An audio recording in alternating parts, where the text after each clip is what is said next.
Bonjour. On va aujourd'hui se poser la question de comment plaire à Dieu.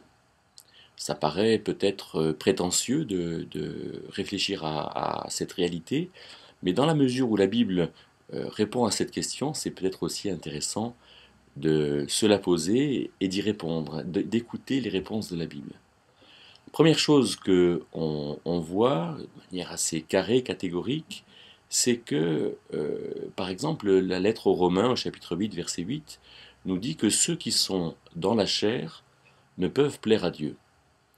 Alors qu'est-ce que ça veut dire être dans la chair? Je vais essayer d'y répondre de manière toute simple. La chair, c'est le corps.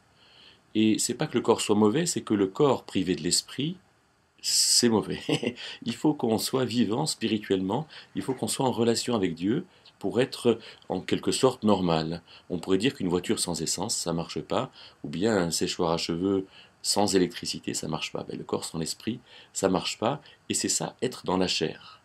Et donc ceux qui sont dans la chair ne peuvent plaire à Dieu. Et alors, comment plaire à Dieu? Eh bien, l'Épître aux Hébreux, au chapitre 11 et au verset 6, nous dit sans la foi, il est impossible de plaire à Dieu.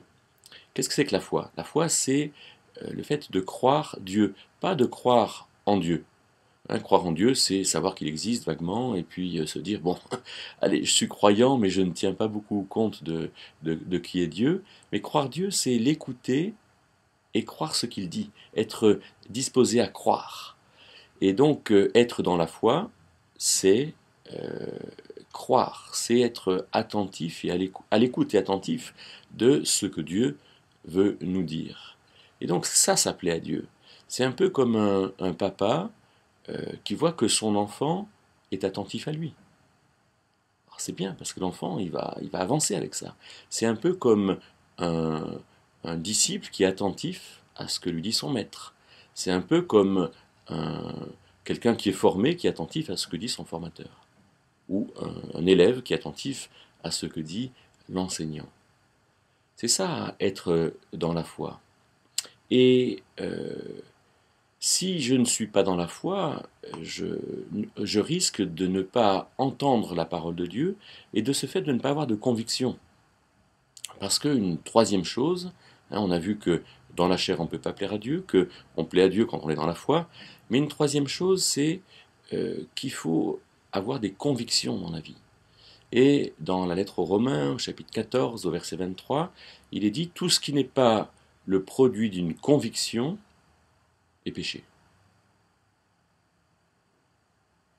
Et le mot conviction, en fait, en grec, pistis, c'est foi.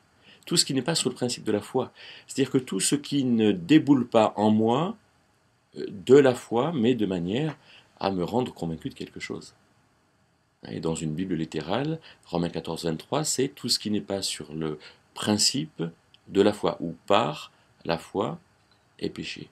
Donc, pour ne pas pécher, pour plaire à Dieu, finalement, il faut que j'ai une conviction qui découle de sa présence.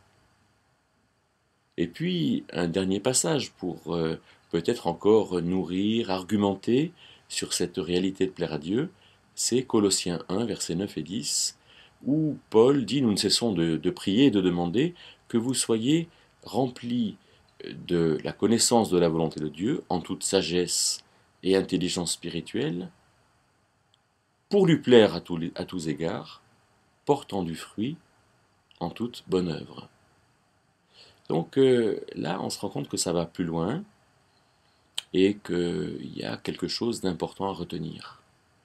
Il faut que nous soyons remplis de la connaissance de la volonté de Dieu en toute sagesse et intelligence spirituelle.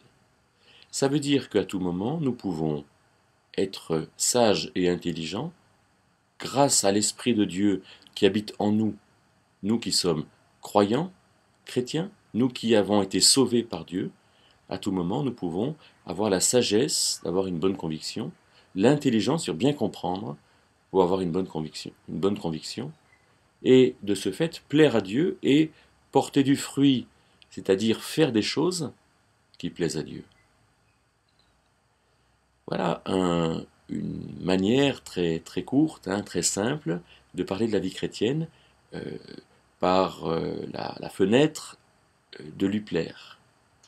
Si je résume, il faut que je comprenne que si je suis coupé de lui, je ne lui plais pas. Que si je suis dans la foi, je lui plais. Que si j'ai le discernement de sa volonté, si avec lui je définis une volonté qui est vraie, qui est juste, qui est opportune, alors je lui plais, et de ce fait, je porte du fruit, je fais des bonnes choses dans tous les domaines de ma vie, d'une manière qui lui plaise. Je crois que ça aussi, c'est vraiment un signe de réussite.